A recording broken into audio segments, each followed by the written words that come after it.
Welcome back to Under Oath. Welcome back to Under Oath. The Oregon Trail. The Oregon Trail blazing. Oregon is trying to pass a new rule that will allow law school graduates not to have to take the bar exam. I understand. And when everybody first reads this, they're probably going to be like, yeah, that's a good idea. Because some people just can't take tests. They have the material, they have the knowledge, but they just freeze up when it comes to tests. They're not good test takers. They're not good at memorizing things. And so, hey, listen, you went through law school. You graduated law school. You took a lot of tests. You took a lot of tests there. You took the LSAT to get in there. Sure. But you can't pass the cumulative pass the total, bars. Right. a test that covers the most generic crap we can give you. All of the students are going to support this. Hey, I got into law school. That should be the hard part, right? They're all going to say that. But this is a problem in our society today. And that is we keep eliminating standards. We keep lowering expectations for everybody. So, okay, I get it. Oregon, you think that there's a problem with the testing, so you just have to graduate from law school. But what about getting into law school? Why stop at just the bar exam? Why not go back farther? If I can demonstrate that I can practice law, which is what they have to demonstrate, to not have to take the test, by the way. They do have to demonstrate some sort of competency. You have to work under somebody for so many hours. You have to have some presentation material. This is what I did. Here are the briefs that I wrote. Here's my motions. If that's all you have to demonstrate, why should you even have to demonstrate that you went to law school? Would we feel the same way if we were talking about doctors? Yes. Of course we would. Of course we would. You know why? Because people think what we do lacks value because they see TV. Oh, I can do what this guy does. He's on TV. I can tell a jury. I can argue. I was a great arguer. I can be an attorney. I'm a great debater. Now, one thing that they don't tell you is that the Oregon pass rate isn't really that bad. It doesn't compare to, let's say, New York. Now, you're going to hear people talk about California. Just so you know, you're being scammed. California does not have a hard bar. What California does is let people who went to unaccredited law schools take their bar exam, and they fail 80% of the time, while people who went to accredited law schools pass 85% of the time. So that's given the appearance that the bar exam is so difficult. Oh, it's so tough in California because we let those guys who go to law school at the mall, you know.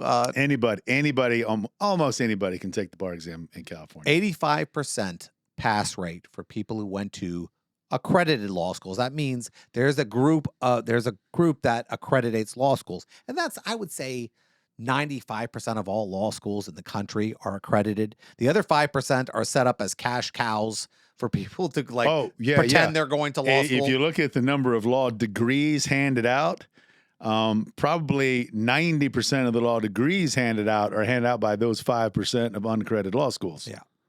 The nonsense behind it is that what we do for a living is complicated and it's not easy. I've been practicing law for 28 years, and we were in court the other day. They're throwing stuff at me, and I'm trying to remember stuff that I've done for the last 26 years to be able to successfully move forward. I mean, motions, issues. The law is a complicated area where they go, well, how does this law apply this? And these 6 cases apply to this. I don't get to go, well, I'm just no good at tests. You know what tests come up? In real life, when you're standing in front of a judge, I can't look at the judge and go, oh, you know what? I'm not good at tests.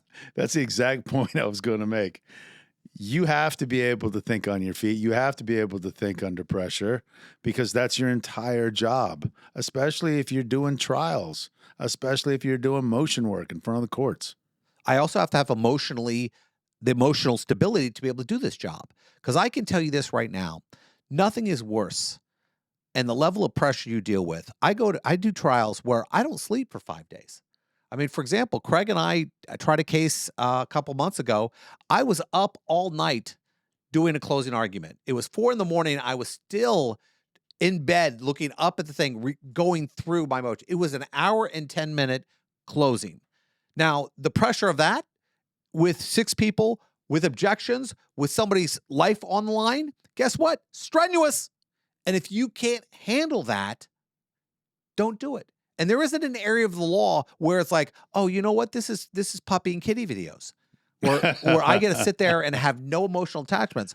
I have clients who have threatened to blow up the building. I have to be able to deal with controversy. I have judges who commit federal crimes. I've had to deal with a lot of bad stuff. And the idea that I don't have that emotional, let's say, stability to be able to deal with this area of law, to deal with taking care of people's life, it's nonsense. So this is slippery slope. You agree, right? Slippery slope, like the erosion of standards, the erosion of testing, the erosion of having to exclude certain people. That's what this is really about. Everyone feels bad. It hurts everybody's feelings that not everybody can realize their dream. That's the problem here. Law is not a participation trophy. Accounting isn't. Medical service isn't. Military service isn't. There are areas in our world where we can accept somebody being performing excluded. less. People have to be excluded sometimes, especially in the practice of medicine and law. For example, let's make this go. What if it's a physical exclusion? I want to be a Navy diver, but I can only go down 25 feet when the requirement is for me to go down 60 and 80. Well, we feel bad. We don't want to exclude you. There has to be something in the Navy you could do where you only have to go down 25 feet. We would go, come on, that's ridiculous.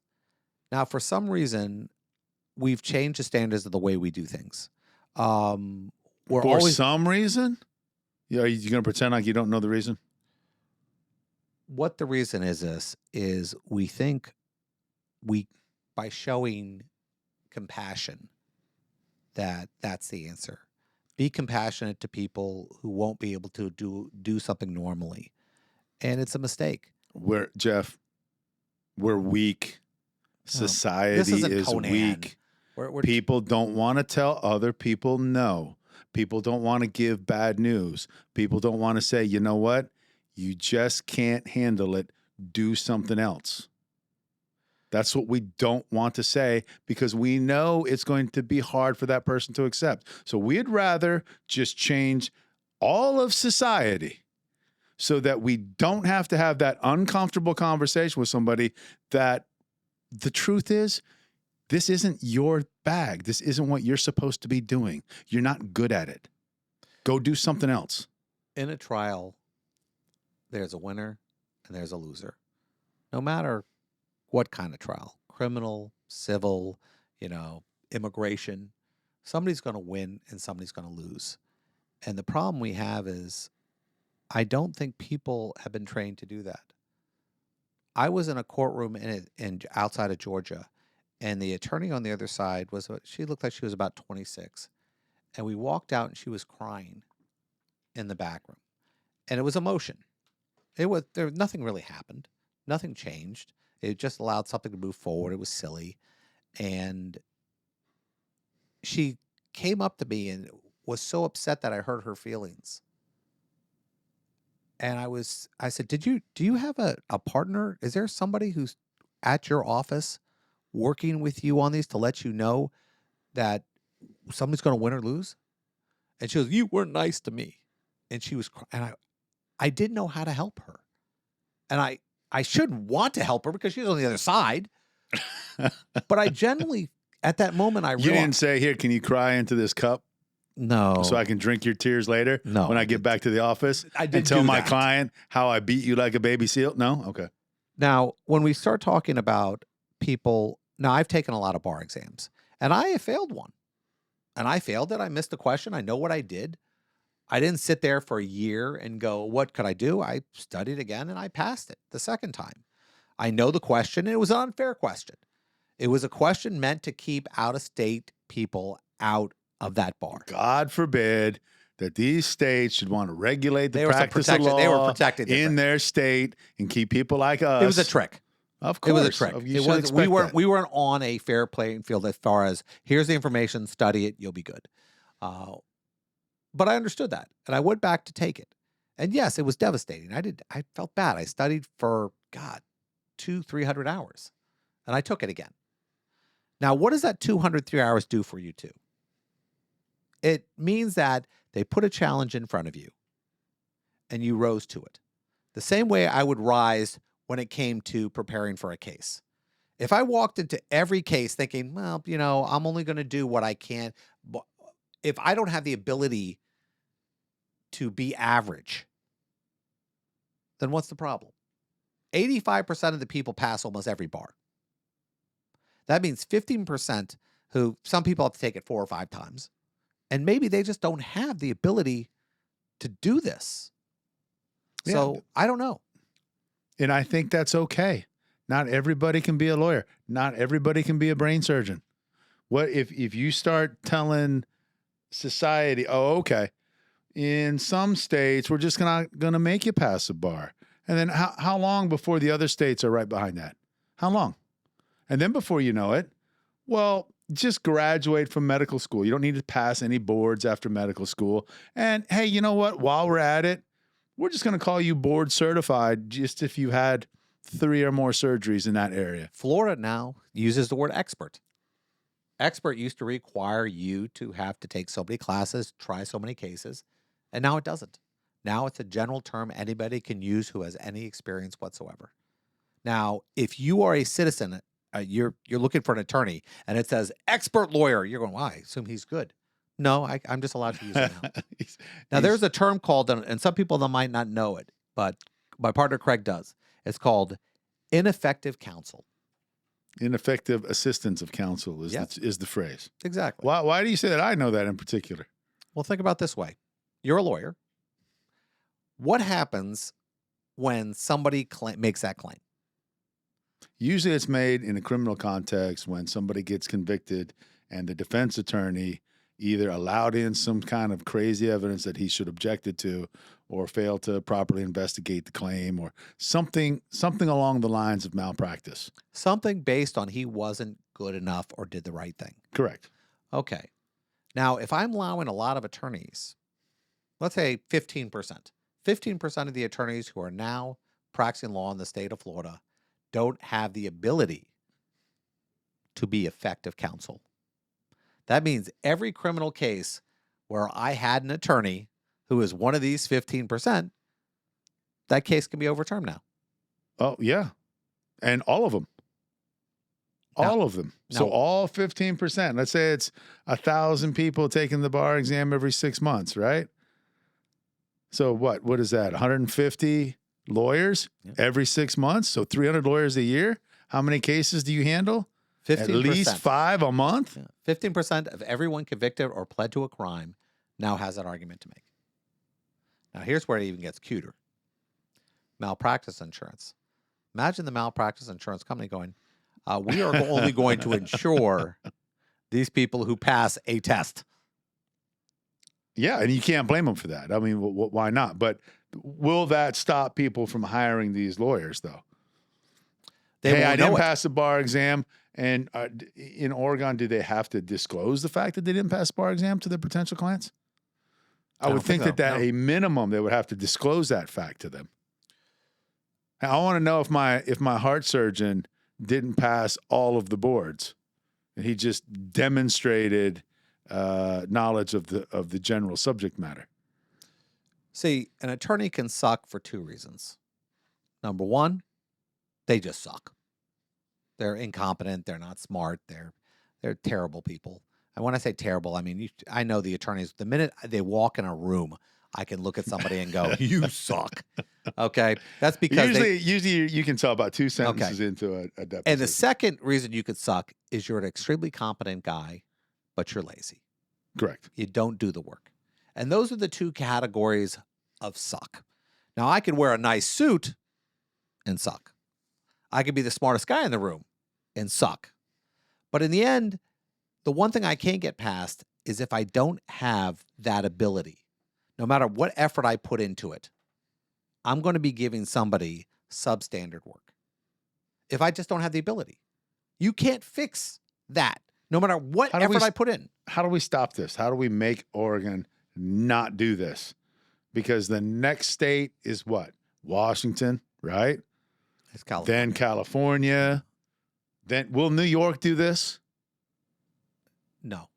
You don't think New York will New do York has this? too many laws. That's a tough bar. That's why their bar is so tough. They love keeping people out. But they do have reciprocity. Hawaii. What does this do to reciprocity rules now? The state that gives reciprocity could say, well, here's the thing about reciprocity. If you had to do the same things to get in, they always have, it had similar things. For example, not just a state, but you had to take the same state. You had to take a bar. You had to take this. It might keep reciprocity out. Yeah, reciprocity means that I can be a lawyer in that state without having to take their exams. Yeah, I don't want people from Oregon who didn't have to pass the bar exam to just apply to practice here. Hey, I'm a practicing Oregon attorney, and now I want to practice in Florida, and we just brush over the fact that you didn't pass the bar exam? There's a rule when it comes to lawyers. I don't have to have practiced in an area of law before. As long as I go out and I seek the information, I try to figure out, I get help, I can do all these things. Now, the problem you have is when you tell somebody, guess what? We don't expect you to have these abilities, but we expect you to have these abilities when it comes to actually practicing law. I mean, you're speaking out of both sides of your mouth. Yeah. So how do we stop it? Well, we don't stop it. It's not our state. How can we force them to stop it? We can't. I'm not a member of the Oregon Bar. It doesn't apply to me. Now, how would I feel being a member of the Oregon Bar? Well, it depends. If you're in law school, you love this, right? Oh, I just have to pass law school. I don't even have to worry. I don't even have to study. Are you kidding me? I don't have to spend the entire summer like you and I did studying to pass one test. Well, you do know that the bar and a lot of different organizations, whether it be the SATs or everything else, if you can show you have a medical reason to need more time to take the test, you can get that. And I think that opens the door to the inability and an unfairness dealing with people who had to. You're moving the bar lower and lower and lower every time you do that. And that's the whole theme behind this segment and what's really wrong with our country today. We keep lowering the bar. Why do we keep doing that? I think it happened naturally. Because it's easy to not have to confront people that they don't have the talent to do what it is they want to do. Come on, Craig. I think it's a natural evolution, and it happens with everything we do. The way to go to the lowest common denominator. Okay, a good example of this? We argue about DoorDash. We didn't have DoorDash 10 years ago. We argued about tipping in DoorDash. Okay, but we didn't have DoorDash. That's true. We had to go get the food. Yes. So we lowered the bar. We are constantly lowering the bar in what we have to do and don't do. Washing and drying, a good example. You know, you got washing machines 70 years ago, you hung it outside. Technology gets better. So you're saying technology allows us to lower the bars in some aspects in terms of manual labor? Sure. But should we be lowering the bar in academics? They don't in teach science, in law, in medicine? Do you think we should be lowering the bar in those areas? We don't teach kids how to write anymore. No cursive. Write in cursive? No cursive. I never understood why we had to write in cursive anyway. I always printed. Okay. What about learn a language? I don't need to. My phone does it. Yeah, I never understood why somebody. Remember this one? Language. Hey, you want a word? Go to the encyclopedia. Go to the dictionary. Do you know what I do now when I have a question? Siri. Yeah. I'll tell you what. I go to Alexa all the time. Technology allows us to be lazier, and it allows us to not have to constantly pursue knowledge. Remember Wally? But when your job is in an intellectual field like medicine, like law, like engineering, like accounting, like science, ChatGPT. Write this motion. Why are we lowering the bar? ChatGPT, write this motion. And all I have to do is supposedly look over it. But now I'm too lazy to look over it. I mean, think of it this way. Look at the technology that has changed to allow us to do what we do nowadays.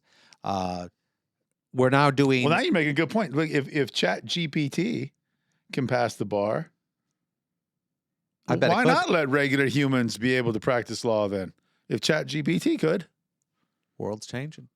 We're going to be like Wall-E. Remember that We movie where you are sit out there not and the robots do required, everything though. for We're you? not required to lower the bar, though. We're just doing it so that we don't have to have these uncomfortable discussions with people who lack the type of competence we need in those fields. I don't think we don't want to have them. We just We're don't scared care. to have them. We just don't care. No, we're scared to have Who those cares? conversations. You Because think we don't want to tell somebody no. we tell people no all the time, We and then they don't file wanna a tell lawsuit. anybody no. Then they file a lawsuit. They complain. They Parents file don't want to some- tell their kids no. Teachers don't want to tell their kids no. Their whole Coaches don't want to tell their kids there are no. whole areas of law where people go to a building and they realize they go, oh, we'll file a lawsuit because the one wheelchair guy can't get in, and that is an industry. We can't even build property anymore without having to build certain things because we are constantly adjusting Lowering our the laws. bar. Well, we're adjusting the laws because we generally feel bad, and I think that's what happens. I think when we And feel now for we're somebody, feeling bad for dumb people, though. That's the problem. Before we feel bad for people who had actual physical disabilities. Okay, this is the same. I just thought of this. This is the same as saying, okay, you're not going to have to pass the bar to practice law. Hey, you know what? You can play football in a wheelchair. Why not? okay, Kid wants to play football. He can catch a ball. Why can't he catch a What ball? about He anxiety? can put it in his lap and he Anxiety- can roll down the field. I believe what we are doing, we're saying, okay, there are physical disabilities and there are mental disabilities. Yes. And we are lumping the two into the same field. We don't let people who have physical disabilities play football, right? Why should we let people who have mental disabilities become geneticists, scientists, doctors, lawyers, engineers? Do you want somebody building a bridge 10 years from now who didn't have to demonstrate any sort of competence? I don't think you do. Well, that's why we exist. Because when you do that, then we sue you.